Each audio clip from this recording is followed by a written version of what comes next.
السلام عليكم ورحمة الله وبركاته. بسم الله الرحمن الرحيم. توكلنا على الله. حبايبنا الحلوين، أول فيديو لينا معاكم، وإن شاء الله كده نكون خفاف على قلبكم. عاملين بس يعني شوية تخزين فراولة كده. مثلا لو عملنا للعصير سلطة الفواكه، الحاجات اللي زي دي. يعني عارفة ان احنا كلنا شاطرين وكلنا بنعرف كل حاجة، بس هو يعني بنذكر بعضنا بس. اول حاجة نصلي على حضرة النبي. لا اله الا الله، الله اكبر. اللهم اجعلها فتحة خير لنا جميعا يا رب. بسم الله توكلنا على الله. طبعا انا حطيت هنا قطعة الفراولة عشان نبدأ الفيديو على طول وما نطولش. انا قطعت الفراولة كده، دي اللي هنعملها للعصير. حطيت معاها حتة بنجراية كده بتزود القيمة الغذائية بتاعتها. دي نفرزها نعمل بقى عصير في رمضان. اي وقت يعني، مش لازم رمضان، احنا طول السنة بناكل وبنشرب، مش عشان رمضان بس يعني. بسم الله توكلنا على الله. طبعا حطينا فيها السكر، قطعتها معلش، حطينا سكرها وحلها اهون، ومعاها حبة بنجر برضو مقطعاه برضو حاجات صغيرة بسيطة هي، عشان برضو يعني ما يبقاش ما يقورش قوي فيها يعني. فتوكلنا على الله. بسم الله الرحمن الرحيم. بسم الله الرحمن الرحيم. هنعبي طبعا على قد احتياجاتنا في الكيس ده اللي هنعمله العصير. كل واحد بقى يفوت احتياجاته يعني. اهوت كده. طبعا لازم نفرغ الهواء اللي فيه كله خالص خالص خالص، اهو كده. اهوت. بعدين كده نربطه كويس عشان ما يخشوش اي هواء خالص. هنعمله كده اهوت عشان كده ما فيهوش فيه هواء خالص اهو، عشان ده لو دخل فيه هواء هيبوظ على طول. ده بقى ممكن يقعد سنة لغاية ما ان شاء الله يخلص يعني. اهو مفيش فيه اي هواء خالص اهو. بسم الله الرحمن الرحيم.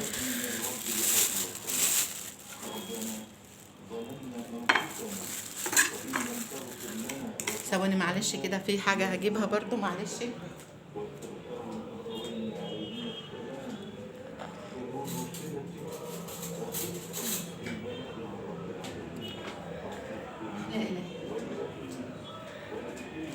لا إله إلا الله محمد رسول الله.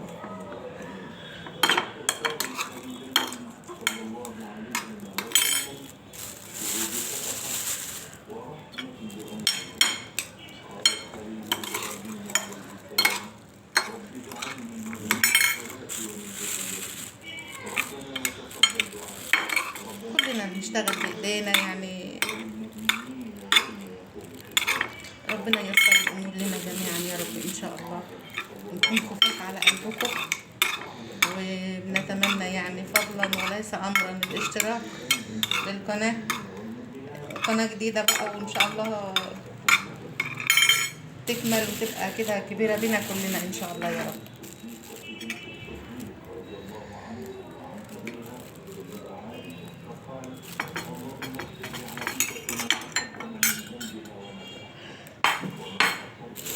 ده اللي هيتعمل بقى العصير. حط عليه سكر وكله عشان يبقى جاهز مرة واحدة، يطلع على الخلاط على طول. اهوت مش فيه هوا خالص اهو، مش داخله اي هوا خالص اهوت. اما بقى بالنسبة للتاني ده علشان نبقى نعمل مثلا يعني سلطة فواكه نحطه مع الخشاف. فانا الف كل واحدة كل كام واحدة كده مع بعضهم في ستريتش، وبعدين ارجع احطهم في كيس او في علبة زي دي كده للخزين، علشان ما يلزقش كله في بعضه وارجع اقعد تاني افك وما بيبقاش حلو. انا عايزاه يبقى كله يعني مثلا دي انا مقطعاه هون، حايشه البوز بتاعه اللي من هنا كده منضفاه هون كام واحده هون كده. احط بقى زي ما انا عاوزه 3 4 5 حسب ما انا هقطع وهعمل كده، بحيث ان انا لما اجي افكهم تبقى كل واحدة ايه منفصلة لوحدها كده مثلا اهو.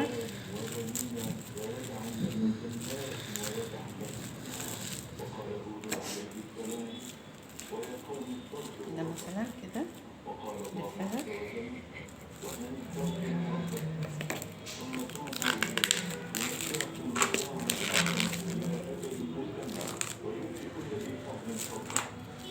الاسترتش اهو، كام واحدة مع بعضهم اهو، بحيث ان هما ايه اعرف اقطعهم وما يلزقوش كلهم في بعضهم. وبعد كده احطهم في قلب العلبة اهو.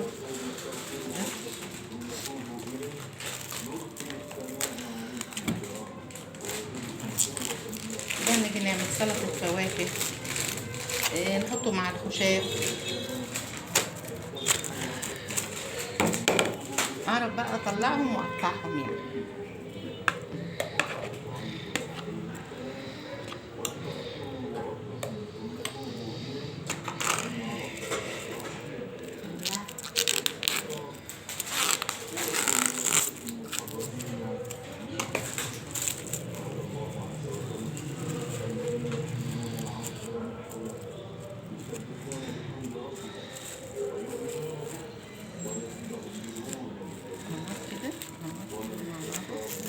تبقى كل واحدة لوحدها هي منفصلة، ما هيش مش هيبقى لازق كله في بعضه يعني، عشان اعرف اطلعه بعد كده.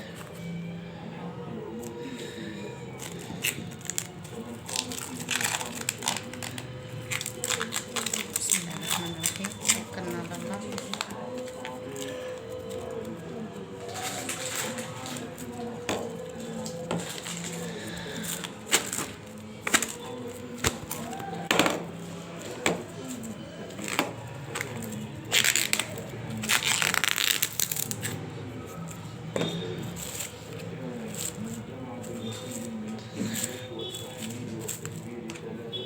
بسم الله الرحمن الرحيم.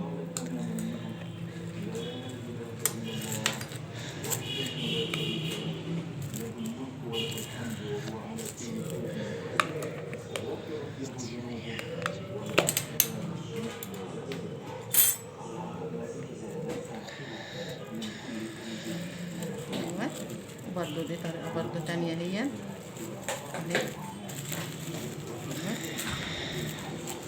برضه علبة تانية اهي. بسم الله الرحمن الرحيم.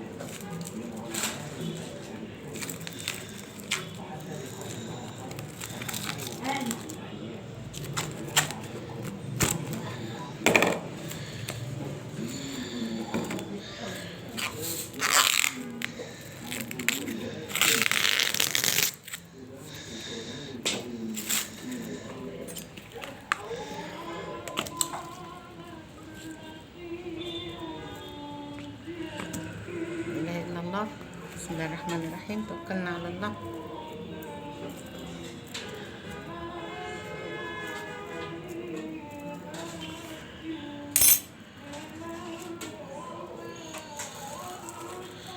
عشان انا عايزه كل واحده تبقى منفصله، اعرف اقطعها، اعرف اطلعها واقطعها.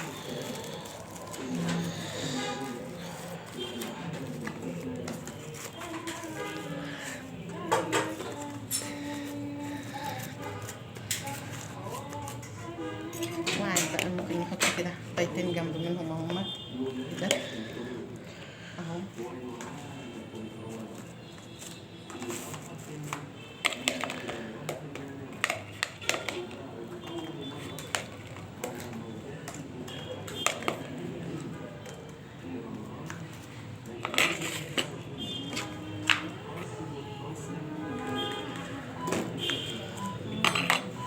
صلي على محمد. صلي على محمد.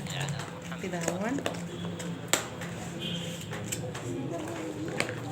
قفلنا العلبة هي كده. بقى لو قعدت لها سنة ما بيحصلهاش اي حاجة وبتبقى حلوة طالما مش داخلها اي هوا خالص اهو.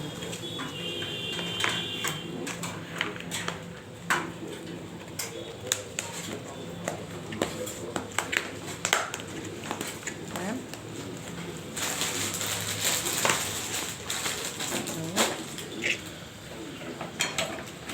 السلام عليكم ورحمة الله. يا رب نكون خفاف على قلبكم، وما تنسوش الاشتراك في القناة واللايكات بقى، كل أصدقائي وحبايبي. وشكرا شكرا شكرا كتير.